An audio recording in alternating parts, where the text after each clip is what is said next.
Hello friends, ಎಲ್ಲರಿಗೂ ನಮಸ್ಕಾರ. ಇದೀಗ ಸೋಷಿಯಲ್ ಮೀಡಿಯಾದಲ್ಲಿ ಗ್ಯಾಸ್ ಸಿಲಿಂಡರ್ಗೆ ಸಂಬಂಧಪಟ್ಟಂತೆ ಒಂದು ನ್ಯೂಸು ವೈರಲ್ ಆಗ್ತಾ ಇದೆ.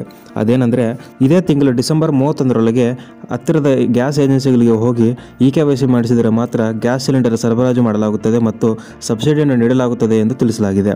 ಮತ್ತು KYC ಮಾಡಿಸಲು ಹಣವನ್ನು ನೀಡಬೇಕಾಗುತ್ತದೆ ಎಂಬುದನ್ನು ತಿಳಿಸಲಾಗಿದೆ.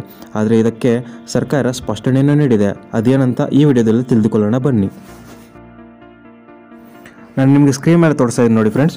ಇದು ಕರ್ನಾಟಕ ಸರ್ಕಾರ ತಹಸೀಲ್ದಾರರ ಕಾರ್ಯಾಲಯ ಗಂಗಾವತಿ, ಆಹಾರ ನಾಗರಿಕ ಸರಬರಾಜು ಮತ್ತು ಗ್ರಾಹಕರ ವ್ಯವಹಾರಗಳ ಇಲಾಖೆ ವತಿಯಿಂದ ಹೊರಡಿಸಲಾಗಿರುವಂತಹ ಪತ್ರಿಕಾ ಪ್ರಕಟಣೆ. ಇದರಲ್ಲಿ ಏನಿದೆ ಅಂದರೆ, ಅಡುಗೆ ಅನಿಲ ಸಂಪರ್ಕ LPG ಕನೆಕ್ಷನ್ ಹೊಂದಿರುವಂತಹ ಫಲಾನುಭವಿಗಳು ತಮ್ಮ ಏಜೆನ್ಸಿಗಳಲ್ಲಿ KYC ಮಾಡಿಸುವ ವದಂತಿ ಕುರಿತು.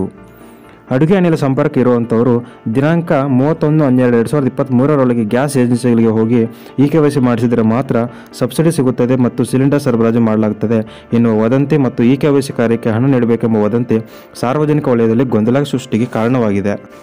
ಇದಕ್ಕೆ ಸ್ಪಷ್ಟನೆ ನೀಡಿರುವಂತಹ ಸರ್ಕಾರ ಈ ರೀತಿ ತಿಳಿಸಿದೆ. ಸಾರ್ವಜನಿಕರಲ್ಲಿ ಪ್ರಕಟಣೆ ಏನೆಂದರೆ, ಮೇಲ್ಕಂಡ ವಿಷಯವು ಕೇವಲ ವದಂತಿಯಾಗಿದ್ದು, ಅಡುಗೆ ಅನಿಲ ಗ್ರಾಹಕರು ತಮ್ಮ ಏಜೆನ್ಸಿಗೆ ತೆರಳಿ KYC ನೀಡಬಹುದಾಗಿದೆ. ಅದು ಸಹ ಉಚಿತ ಕಾರ್ಯವಾಗಿರುತ್ತದೆ. ಆದರೆ ಅದಕ್ಕೆ ಕೇಂದ್ರ ಸರ್ಕಾರವು ಯಾವುದೇ ಕೊನೆಯ ದಿನಾಂಕ ನಿಗದಿಪಡಿಸಿರುವುದಿಲ್ಲ. ಮೊದಲು ಆದ್ಯತೆಯಾಗಿ ಉಜ್ವಲ ಯೋಜನೆಯ ಗ್ಯಾಸ್ ಸಂಪರ್ಕ ಪಡೆದಿರುವವರು KYC ನೀಡಬೇಕಾಗಿದೆ. ಉಳಿದಂತೆ ಗ್ಯಾಸ್ ಸಂಪರ್ಕ ಹೊಂದಿರುವವರು ಆಧಾರ್ ಸಂಖ್ಯೆ ದಾಖಲೆಯೊಂದಿಗೆ ತಮ್ಮ ಗ್ಯಾಸ್ ಏಜೆನ್ಸಿಗೆ ಭೇಟಿ ನೀಡಿ KYC ನೀಡಬಹುದಾಗಿದೆ. ಸಾರ್ವಜನಿಕರು ಸದರಿ ಕಾರ್ಯದ ಸದುಪಯೋಗ ಪಡೆದುಕೊಳ್ಳುವಂತೆ ತಿಳಿಸಿ ಹಾಗೂ ಈ ಪತ್ರಿಕಾ ಪ್ರಕಟಣೆಯನ್ನು ಹೊರಡಿಸಲಾಗಿದೆ. ಸೊ ಇದು ಫ್ರೆಂಡ್ಸ್, ಗಂಗಾವತಿ ತಾಲೂಕಿನ ತಹಸೀಲ್ದಾರರು ಹೊರಡಿಸಿರುವಂತಹ ಪ್ರಕಟಣೆ. ಸೊ ಇದು ಇವತ್ತಿನ ಮಾಹಿತಿ. ನಿಮಗೆ ವಿಡಿಯೋ ಇಷ್ಟ ಆಗಿದೆ ಅನ್ಕೊಂತೀನಿ. ಇದೇ ರೀತಿಯ ಸರ್ಕಾರದಿಂದ ಬರುವಂತಹ ಹೆಚ್ಚಿನ ವಿಡಿಯೋಗಳಿಗಾಗಿ ನಮ್ಮ ಚಾನಲ್ಗೆ ಸಬ್ಸ್ಕ್ರೈಬ್ ಮಾಡಿಕೊಳ್ಳ್ರಿ ಮತ್ತು ವಿಡಿಯೋ ವೀಕ್ಷಣೆ ಮಾಡಿದ್ದಕ್ಕಾಗಿ ಎಲ್ಲರಿಗೂ ಧನ್ಯವಾದಗಳು. ಶುಭ ದಿನ.